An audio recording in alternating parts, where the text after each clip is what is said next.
Sheetal and Nisha are best friends and spend most of their time in office and outside together. But when it comes to investments, they are completely different. Sheetal only believes in investments like FD and small saving schemes, while Nisha on the other hand is a devotee of mutual funds. Nisha has so much faith in mutual funds that she feels that there are no drawbacks in them. But is it really so? Well, mutual funds are a good way, especially for young investors, to gain experience in the stock market while avoiding the effects of ups and downs. Mutual funds are suitable for investors with a variety of investment goals and allows everyone to create a unique investment strategy. But this does not mean that there are no shortcomings. Mutual funds also have many limitations and shortcomings. Before investing in them, one should definitely know these things. First, there is no guarantee of returns. There is also risk. Mutual funds are affected by market fluctuations. Hence, there is no guarantee as to how much return will be received.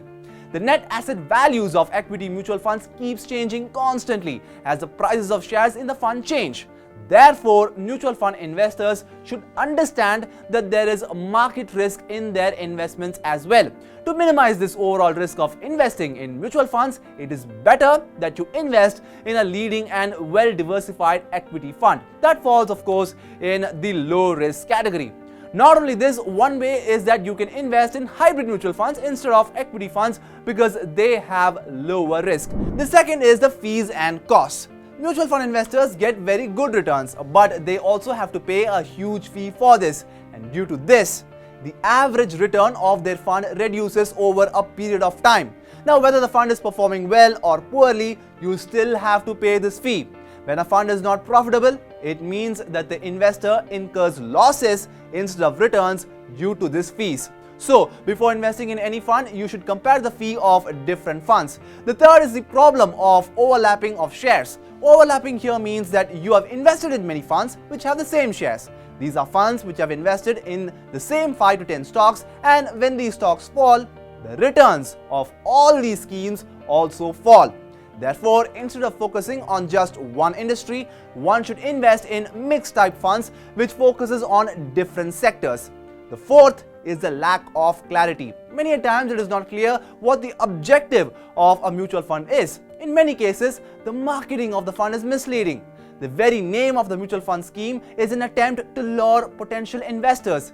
Therefore, if you're investing in an NFO, then look carefully at its prospects and fine points. The investor should get complete information about what kind of scheme he is investing in.